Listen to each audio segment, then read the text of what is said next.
Hello बच्चों, स्वागत है आपका अपने YouTube channel Ram commerce academy में। तो पिछले वीडियो में हमने साझेदारी फर्म में बनने वाले खातों को जाना था, लाभ हानि नियोजन खाता और साझेदारों का पूंजी खाता। आज के इस वीडियो में हम लोग लाभ हानि नियोजन खाता और साझेदारों के पूंजी खाते के प्रारूप को डिस्कस करेंगे। तो आइए ज्यादा देर ना करते हुए वीडियो स्टार्ट करते हैं।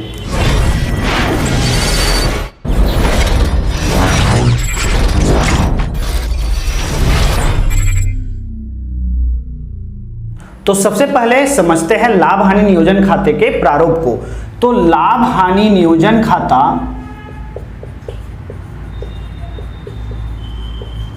ये जो लाभ हानि नियोजन खाता है ये एक नाम मात्र खाता होता है जी। तो इसमें भी दो पक्ष होंगे, एक तो डेबिट और दूसरा क्या होगा जी, क्रेडिट होगा। ठीक है, तो यहां पे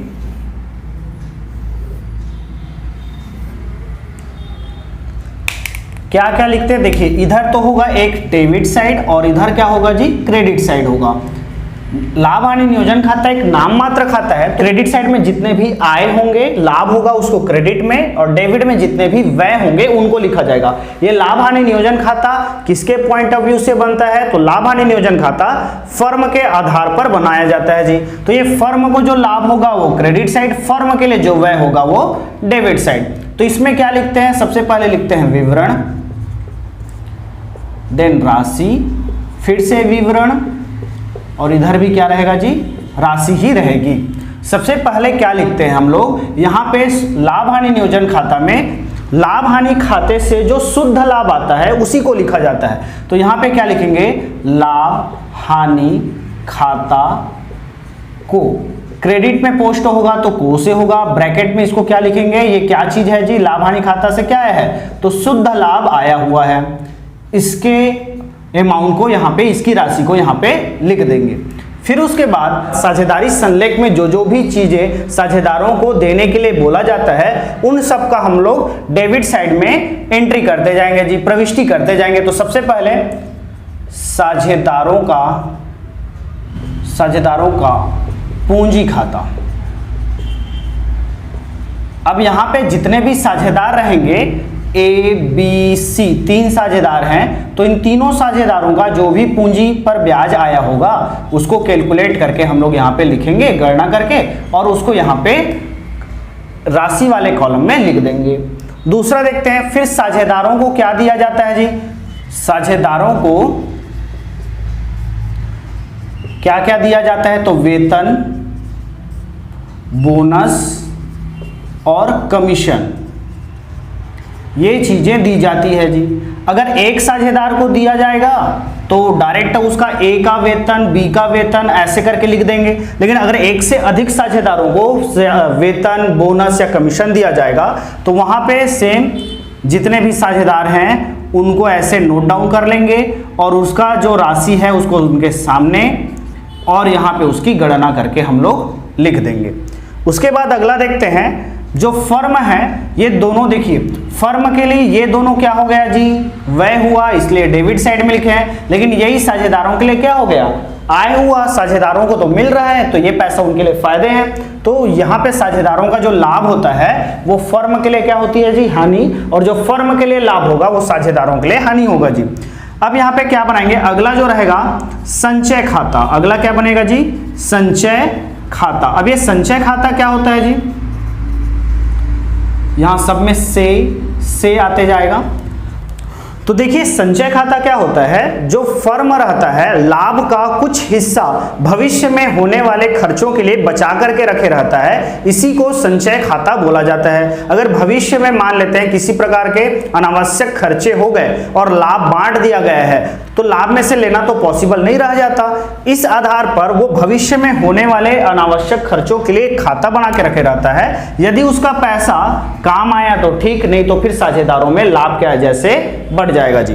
तो यहां संचय खाता बना लेते हैं। अब देखते हैं, ये तो फर्म के लिए सारा का सारा व्यय हुआ, फर्म को कोई लाभ भी होता है तो हाँ जी, जब साझेदार आहरण करता है ना तो फर्म आहरण पर क्या लगाता है जी, ब्याज। तो यहां पे क्या आ जाएगा, आहरण पर ब्याज खाता को। अब जितने साझेदार रहेंगे उनका जो भी आहरण रहेगा उसको हम लोग उनके सामने नोट करेंगे और इसका भी टोटल करके राशि वाले कॉलम में लिख देंगे। अब इसके बाद क्या करते हैं जी, यहां पे हम लोगों का आता है कुल योग। ये जो कुल योग होगा ये दोनों साइड क्या होना चाहिए जी, बराबर होना चाहिए। तो देखते हैं यहां पे, तो यहां पे कुल योग आ गया, अब यहां पे भी कुल योग आएगा। अब देखिए यहां पे हम लोग क्या निकालते हैं जी, शेष निकालते हैं। ये हो गया क्रेडिट की राशि और ये हो गई डेबिट की राशि। मान लेते हैं जैसे यहां पे इधर का योग 1 लाख रुपए आ रहा था, तो ये सारे क्या हो गए, फर्म को आय हुआ। अब 1 लाख रुपए का आय है और फर्म ने जो पूंजी पर ब्याज, वेतन, संचय खाता बांटने के बाद मान लेते हैं इसके पास 1 लाख रुपए से कम राशि खर्चा हुआ, तो यहां पे जो आंसर आएगा उसको हम लोग लाभ बोलेंगे। अगर खर्चे ज्यादा हैं, आय कम है, तो इधर बैलेंस आ जाएगा, इधर शेष आएगा, उसको हम लोग क्या बोलेंगे, हानि बोलेंगे जी। तो ये जो लाभ हानि होगा ये साझेदारों में बढ़ जाएगा।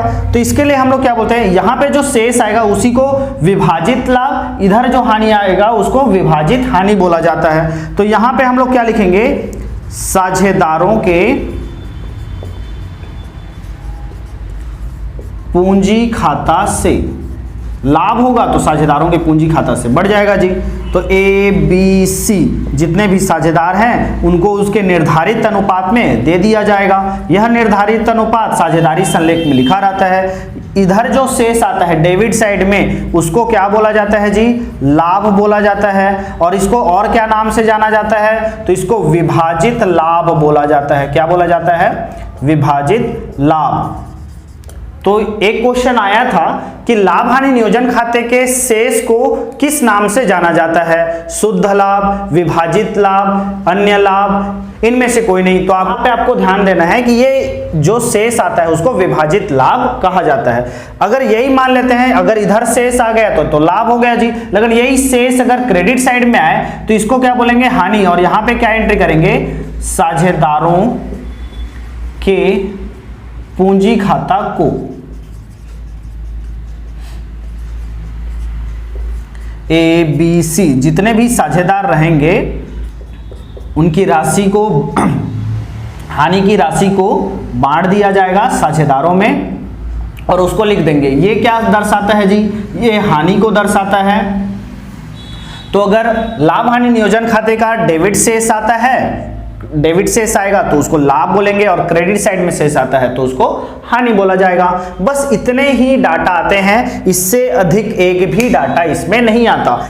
देखिए ये जो व्यय है ना, ये कब दिए जाते हैं, जब फर्म में क्या होता है जी, शुद्ध लाभ होता है। तो अगर फर्म में शुद्ध लाभ नहीं होगा तो ना तो पूंजी पर ब्याज, ना ही साझेदारों का वेतन, बोनस, कमीशन और ना ही संचय बनाया जाएगा। तो लाभ हानि नियोजन खाते में लाभ होने की स्थिति में ही ये सारे व्यय भुगतान किए जाते हैं जी। और यदि प्रश्न में ऋण पर ब्याज, साझेदारों का जो ऋण पर ब्याज होता है, मैनेजर के कमीशन को भी अगर किसी प्रश्न में शुद्ध लाभ पर वितरित किया जाए बोलेगा तो उसको भी हम लोग लिख देंगे। लेकिन जो बेसिक प्रारूप है वो यह है लाभ हानि नियोजन खाते का। तो ये था लाभ हानि नियोजन खाते का प्रारूप, आप स्क्रीनशॉट ले सकते हैं। इससे एक भी डाटा अतिरिक्त नहीं आता है, तो इसको अच्छे से नोट कर लीजिएगा। तो आइए अब हम लोग लाभ हानि नियोजन खाते के बाद साझेदारों के पूंजी खाते को डिस्कस कर लेते हैं। साझेदारों का जो पूंजी खाता है होता है उसमें भी स्थायी और परिवर्तनशील होता है। तो सबसे पहले हम लोग देख लेते हैं, यदि साझेदारों का पूंजी खाता स्थायी हो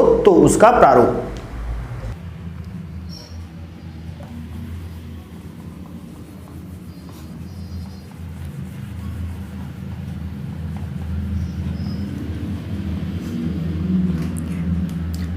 तो यहां पे देखते हैं पहला पॉइंट, यदि साझेदारों की पूंजी स्थायी हो। यदि प्रश्न में हम लोग को बोल देता है कि साझेदारों का जो पूंजी है ना वो स्थायी है, तो उस स्थिति में क्या करेंगे जी, तो उस स्थिति में सबसे पहले दो खाते बनाते हैं। एक तो साझेदार का पूंजी खाता, साझेदारों का पूंजी खाता, और दूसरा क्या बनाएंगे, साझेदारों का चालू खाता। तो पहले पूंजी खाते का प्रारूप देख लेते हैं।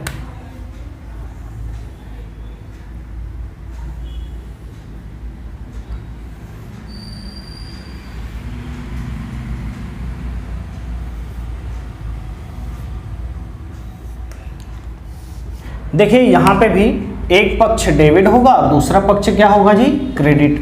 यहाँ पे भी विवरण और जो साझेदार है उनका नाम, यहाँ पे भी विवरण और साझेदार का नाम। अब यहाँ समझते हैं डेबिट क्रेडिट में, जब भी साझेदारों की पूंजी में वृद्धि होगी, यदि साझेदारों की पूंजी में वृद्धि होगा तो उसको क्रेडिट में लिखेंगे, यदि साझेदारों की पूंजी में क्या हो, कमी होगी तो उसको डेबिट साइड में लिखा जाएगा। तो सबसे पहले देखते हैं इसका प्रारंभ कहां से होगा। तो यहां प्रारंभ होता है शेष ला ऑब्लिक ग, लाया गया। तो यहां पे देख लेते हैं, जो भी ए और बी का आपको प्रश्न में दिया रहता है कि ए और बी ने प्रारंभ में इतना पूंजी लगाया, तो वह वाली स्थिति को लिखेंगे। और फिर उसके बाद अगर कोई साझेदार होता है वो वर्ष के दौरान और पैसा लगाना चाहता है अपने ही फर्म में, तो उसको बोलते हैं अतिरिक्त पूंजी। तो वो कैसे लिखेंगे, तो उसको हम लोग देखते हैं बैंक खाता को। यहां पे क्या रहेगा आपका, अतिरिक्त पूंजी। यदि कोई साझेदार अतिरिक्त पूंजी लगाता है तो उसके लिए हम लोग बैंक खाता को करके उसकी राशि को भी यहां पे लिख देंगे। डेबिट में आते हैं, यदि कोई साझेदार पूंजी को ही आहरित कर लेता है, मतलब फर्म में जितना पैसा लगाया था अब पूंजी की राशि को ही निकाल लिया, तो उसको किधर लिखेंगे जी, डेबिट। देखिए यहाँ पे अतिरिक्त पूंजी लगाया तो पूंजी में वृद्धि हो गई तो क्रेडिट में। लेकिन यही चीज हम लोग देखते हैं, अगर कोई साझेदार पूंजी को आहरित कर लेता है, पूंजी को ही निकाल लेता है, तो यहाँ पे क्या हो जाएगा जी, बैंक खाता, बैंक या रोकड़ दोनों लिख सकते हैं। मैं बैंक को लिख रहा हूं, आप बैंक के प्लेस पे रोकड़ भी लिख सकते हैं जी। तो बैंक खाता से यहां पे क्या रहेगा, पूंजी का आहरण। क्या निकाला है जी, ये पूंजी का आहरण। जितना रहेगा उसको नोट कर लेंगे जी। अब इसके बाद क्या करेंगे, बस इतना ही डाटा आता है। अब इसके बाद शेष आ जाएगा, तो ये शेष ले ऑब्लिक गा, यहां पे जो भी राशि आएगा, अब ये कैसा आता है समझते हैं जी। देखिए यहां पे हम लोग क्या करेंगे जी, टोटल कर लेते हैं, कुल योग करेंगे। ये तो इस ए का क्रेडिट में जितना भी योग आया होगा उसको डेबिट के अमाउंट से माइनस करके यहां पे लिखेंगे, और यही आपका क्या रहता है जी, आंसर रहता है। ये जो अगर डेबिट में मान लेते हैं पूंजी पर आहरण नहीं किया है, तो ये डायरेक्ट जितना कुल योग होगा वही शेष आ जाएगा। इसको अंतिम शेष बोला जाता है, और जो प्रारंभ में लिखते हैं इसको क्या बोलेंगे जी, प्रारंभिक शेष बोलेंगे। ठीक है, तो ये आपका फॉर्मेट हुआ। तो ये आपका प्रारूप हुआ साझेदारों के पूंजी खाते का। ठीक है, ये कब होता है जी, यदि साझेदारों की पूंजी स्थायी हो। तो पहला पूंजी खाता तो पढ़ लिए, केवल 4 आ रहे हैं, 2 डेबिट में 2 क्रेडिट में। क्रेडिट में सबसे पहले प्रारंभिक शेष को लिखेंगे, फिर अतिरिक्त पूंजी लगाया तो उसको डेबिट में, अगर पूंजी का ही आहरण कर लिया तो डेबिट में, और जो शेष आ गया उसको शेष अंतिम शेष के रूप में लिख देंगे। अब देखते हैं अब क्या बनाएंगे जी, तो साझेदारों का चालू खाता। ध्यान रखिएगा, साझेदारों का जो चालू खाता होता है ये केवल पूंजी स्थायी होने पर ही बनेगा।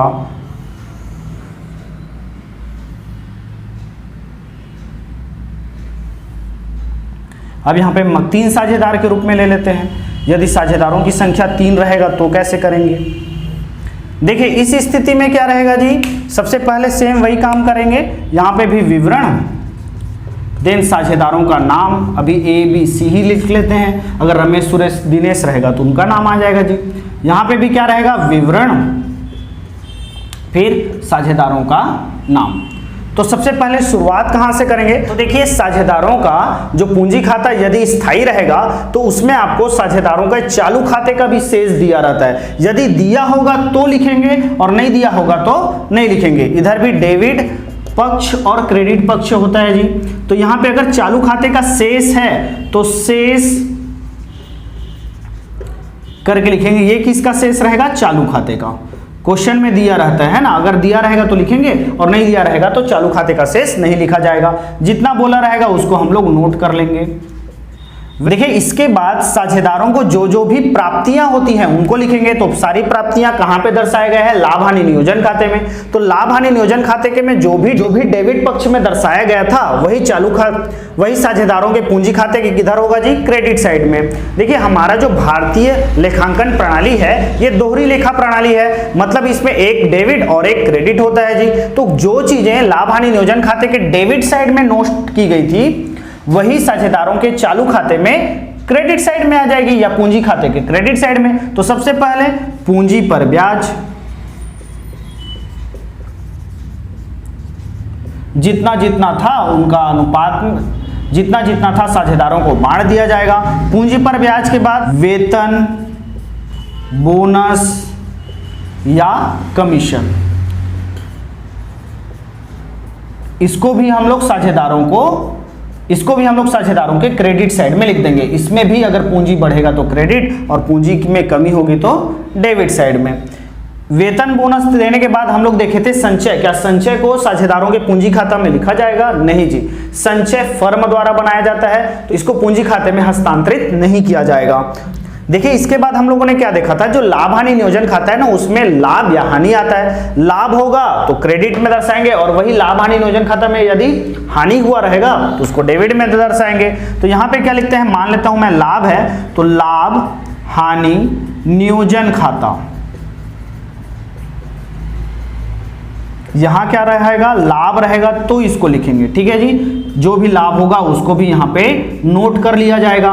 अगर यही मान लेते हानि रहेगा तो डेबिट में आएगा। तो ये तो हो गया क्रेडिट साइड का। डेबिट में क्या क्या आते हैं, तो देखिए डेबिट में आहरण और आहरण पर ब्याज दोनों आएगा। लाभ हानि नियोजन खाते में केवल और केवल आहरण पर ब्याज आता है। आहरण खाता कहां आएगा जी, पूंजी खाते पर, चालू खाता या पूंजी खाता बोल लो। तो यहां पे आहरण खाता, तो आहरण में क्या आएगा, जो भी साझेदारों ने वर्ष के दौरान जो भी आहरित की राशि है, जो भी राशि आहरित की थी वो वाली राशि, और आहरण पर ब्याज, यह भी हम लोग यहां पे नोट कर लेंगे जी, ठीक है। फिर उसके बाद देखते हैं और कुछ आएगा। यदि लाभ हुआ है तो इधर है और हानि रहता तो इधर आ जाता जी। तो अगर ये दोनों एक साथ नहीं आएगा, या तो लाभ आएगा तो क्रेडिट में और हानि आएगा तो डेबिट में लिखेंगे, तो अभी हम लोग लाभ मान के चलते हैं। याद रखिएगा अगर हानि रहेगा तो डेबिट में नोट कर लेंगे। अब इसके बाद करना क्या रहता है, इसके बाद हम लोग योग करते हैं जी, कुल योग। तो कुल योग में ए का, बी का और सी का कर लेते हैं। तो योग, वही योग आपका दोनों साइड का योग क्या होना चाहिए जी, बराबर होना चाहिए। ध्यान रखिएगा जब भी योग करेंगे तो नीचे में डबल लाइन जरूर देंगे। अब यहाँ पे देखते हैं एक एक का। ए का टोटल मान लेते हैं, यहाँ पे ए का टोटल 1 लाख आया और इन दोनों को मिला करके 30,000 हो रहे थे। तो 1 लाख में 30,000 माइनस कर दिए तो कितना आ जाएगा जी, 70,000। और यही 70,000 आपका क्या कहलाएगा, शेष, ले ऑब्लिक का। और यही आपका अंतिम शेष होता है और यही आपका आंसर होता है जी। तो यहां पे आंसर आ जाएगा ये शेष, यही आपका आंसर रहेगा हर का। कैसे शेष निकालते हैं पता चला आपको, एक बार फिर से बता देता हूं। सबसे पहले बी के क्रेडिट पक्ष को टोटल करेंगे, इसका जो योग आया वो बी के ये जो इधर के योग है उनसे माइनस करेंगे। अगर डेबिट साइड का योग ज्यादा रहता है तो ये शेष कहां परिवर्तित हो जाएगा जी, क्रेडिट में आ जाएगा। लेकिन अगर क्रेडिट साइड का योग ज्यादा है और डेबिट का कम है तो शेष हमेशा किधर रहेगा जी, डेबिट साइड में ही आएगा। तो ये था साझेदारों के चालू खाते का प्रारूप। आप स्क्रीनशॉट ले सकते हैं और इसको अच्छे से 1-2 बार देखेंगे तो आपको याद हो जाएगा। आइए अब हम लोग देखते हैं यदि साझेदारों का जो पूंजी खाता है वो परिवर्तनशील होगा तो उसका प्रारूप क्या होगा।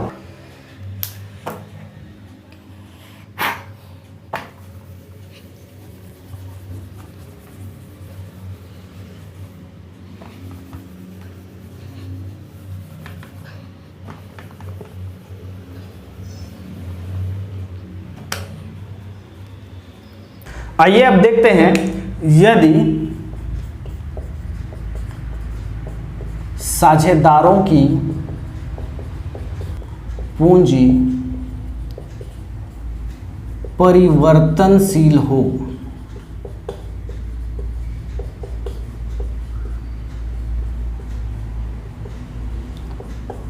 यदि क्वेश्चन में हम लोग को दे दिया है कि साझेदारों का जो पूंजी है वो परिवर्तनशील है तो इसके लिए हम लोग क्या बनाएंगे जी, तो एक ही खाता बनाते हैं, साझेदारों का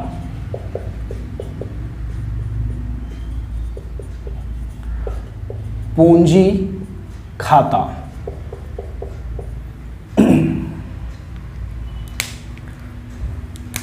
प्रारूप देखते हैं।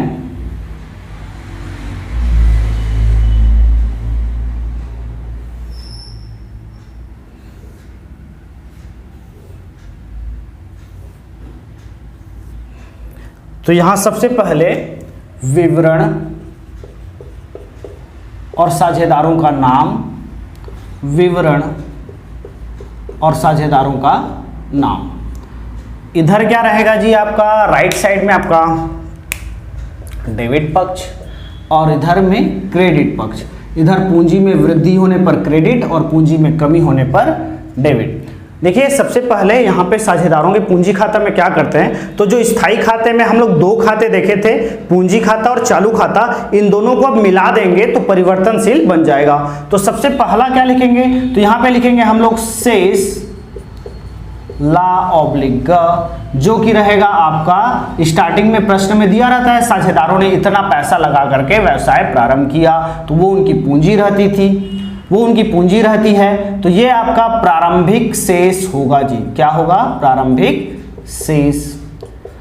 अब इसके बाद देखते हैं, यदि कोई साझेदार वर्ष के दौरान अतिरिक्त कोई पूंजी लगाता है तो भी क्रेडिट में आ जाएगा। तो यहाँ पे क्या लिखेंगे, बैंक, या तो रोकड़ भी लिखना चाहो तो रोकड़ भी लिख सकते हो, बैंक या रोकड़ खाता को, ये कौन सा रहेगा जी, अतिरिक्त पूंजी। क्या रहेगा ये, अतिरिक्त पूंजी। यदि कोई साझेदार अतिरिक्त पूंजी लगाता है तो उसको भी क्रेडिट साइड में नोट कर लिया जाएगा। देन उसके बाद अगला देखते हैं, अगला क्या होगा, फिर इसमें साझेदारों का चालू खाता तो बन नहीं रहा है तो उसका शेष वगैरह तो आएगा नहीं, तो सीधा सीधा अगला क्या आ जाएगा जी, पूंजी पर ब्याज। ये जो पूंजी पर ब्याज है जितने भी साझेदार रहेंगे उनको दे दिया जाएगा। फिर उसके बाद साझेदारों को क्या दिया जाता है जी, तो वेतन, बोनस और कमीशन, इसको भी हम लोग यहाँ पे नोट कर लेंगे। तो पूंजी पर ब्याज, वेतन, बोनस, कमीशन देने के बाद और क्या बच जाता है, लाभ बचता है जी। तो ये लाभ जो आता है वो कहाँ से आता है, लाभ हानि नियोजन खाता। तो लाभ हानि नियोजन खाता, इसमें जितने का लाभ हुआ होगा उन साझेदारों को हम लोग बांट देंगे। ये दो साझेदार बनाए हूं, प्रश्न के अनुसार ये 3, 4 भी हो सकते हैं। ये तो सारा हो गया क्रेडिट साइड में। अब देखते हैं हम लोग डेबिट में क्या क्या आएगा। तो डेबिट में सबसे पहले यहाँ पे जैसे अतिरिक्त पूंजी लगाया था तो क्रेडिट, और वैसे ही पूंजी को ही आहरित कर लिया तो उसको किधर लिखेंगे, डेबिट। तो इसको लिखेंगे बैंक या रोकड़ खाता से। यहां पे पूंजी का आहरण क्या रहेगा, पूंजी का आहरण, ये आ जाएगा ए और बी में। अब अगला क्या आएगा, अगला आएगा आपका आहरण, आहरण खाता।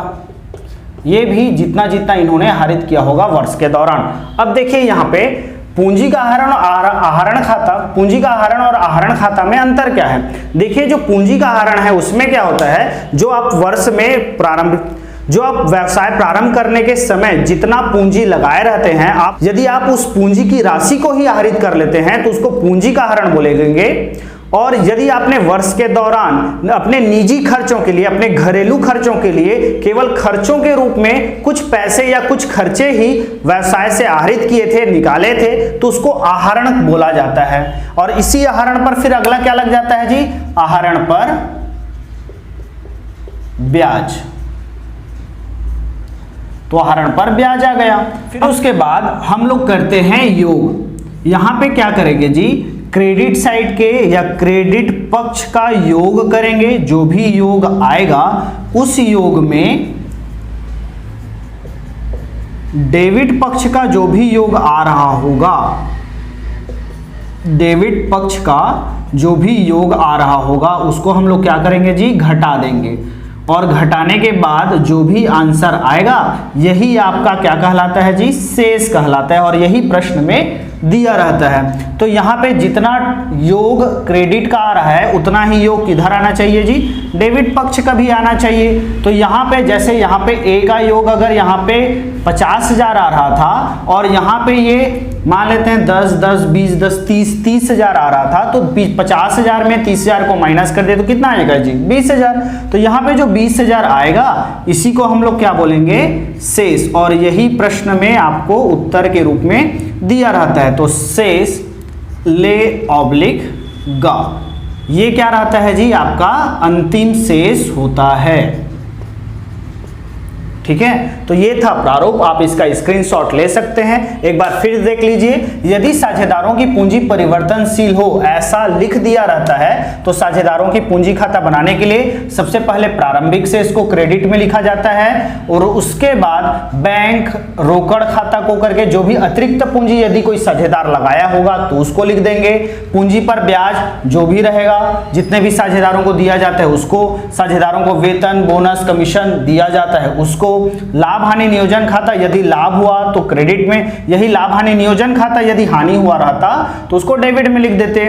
और उसके बाद डेबिट पक्ष में यदि पूंजी का ही आहरण कर लिया जाए तो उसको डेबिट में, और आहरण यदि खर्चे के लिए अपने निजी खर्चों के लिए कोई राशि आहरित की जाती है फर्मों से साझेदारों के द्वारा तो उसको आहरण के रूप में डेबिट में लिखेंगे। और इसी आहरण पर फिर क्या लग जाता है जी ब्याज लग जाता है, तो आहरण पर ब्याज को भी डेबिट के रूप में लिख देंगे। फिर उसके बाद हम लोग यहाँ पे क्रेडिट पक्ष का योग, फिर उसी में डेबिट पक्ष के योग को क्या कर देंगे जी घटा देंगे। तो जो आंसर आएगा वो आपका क्या कहलाएगा शेष, और यही उत्तर आपको प्रश्न में दिया रहता है। तो आज की क्लास में हमने देखा लाभ हानि नियोजन खाते का प्रारूप और साझेदारों के पूंजी खाते का प्रारूप। मैं आशा करता हूं आप लोगों को ये वीडियो समझ में आ रहे होंगे और आपकी पढ़ाई में और भी ज्यादा हेल्प करेंगे। और यदि ये वीडियो आपको अच्छे लग रहे होंगे तो चैनल को लाइक, सब्सक्राइब एंड अपने दोस्तों में शेयर जरूर कर दें ताकि उनकी भी हेल्प हो सके। तो मिलते हैं अगली वीडियो में, तब तक के लिए हंसते रहिए, मुस्कुराते रहिए और हमेशा स्वस्थ रहिए। Thank you so much.